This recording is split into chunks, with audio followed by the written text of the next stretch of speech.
Bon, bienvenue pour ce premier épisode sur l'histoire du premier parti de France, le Parti Socialiste. Parce que s'il y a bien une chose qui a marqué l'année 2022, ça a été les élections présidentielles et législatives. Et on a pu voir que le PS, le Parti Socialiste, s'est effondré en résultat avec un score pour leur candidate au présidentiel de 1,7%. C'est un cataclysme pour le monde politique, pour un des partis qui était le plus important. Et aujourd'hui, je tiens à vous raconter l'histoire du Parti Socialiste. Cet épisode sera le premier d'une série et j'espère qu'il vous plaira parce que c'est quand même un sacré travail de retracer l'histoire du premier parti de France. Allez, c'est parti.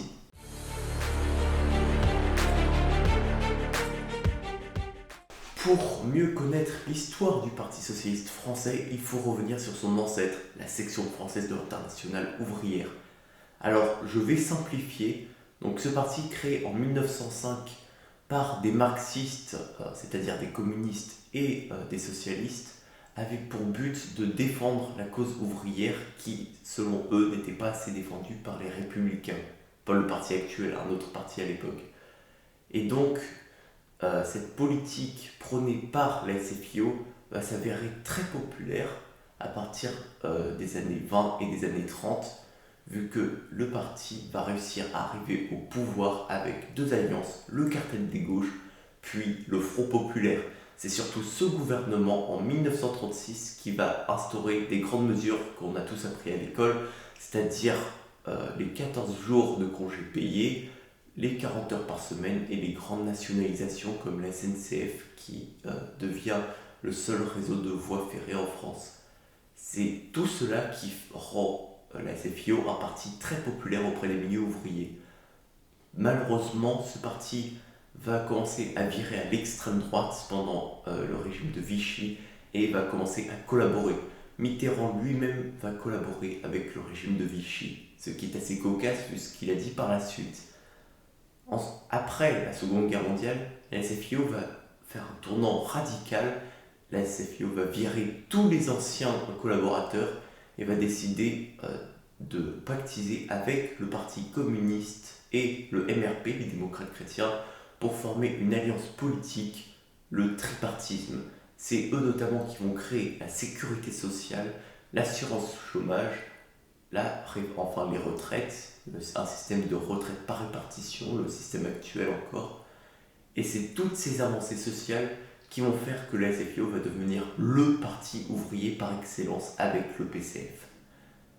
Mais le parti va avoir du mal à s'adapter à la 5ème République qui trouve beaucoup trop présidentielle parce que le régime présidentiel de la 5ème République est présidentiel, c'est-à-dire qu'en gros, le président, l'élection présidentielle compte beaucoup plus que l'élection législative. Ce qui fait que lors des premières élections, le PS va avoir du mal à réussir à s'imposer. Quoique Mitterrand va réussir à faire un beau score de 45% au second tour, mais ce n'est pas suffisant pour conserver une alliance des gauches sous la 5ème République. Mitterrand va essayer beaucoup de fois d'arriver à la présidence de la République française. En vain, en 1974, il échoue de très très peu face à Valéry Giscard d'Estaing, mais c'est un nouvel échec. Et finalement, il finit par arriver au pouvoir en 1981 et il réussit à faire une alliance à l'Assemblée nationale avec le PCF pour former une majorité et faire revenir la gauche au pouvoir.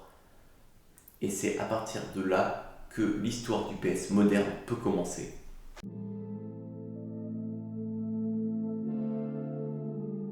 Mais la question maintenant, c'est quelle est la différence entre l'ancienne SFIO et le PS, le Parti Socialiste actuel? Eh bien, en fait, à partir de 69, ce nouveau nom pour un parti qui était décadent va beaucoup aider pour éclaircir le propos du parti, c'est-à-dire que c'est beaucoup plus clair de voter tout d'abord pour Parti socialiste que de voter pour section française de l'Internationale ouvrière. Donc c'est surtout un changement de communication pour bien montrer à la population que le parti est toujours radical et propose toujours un vrai changement de société.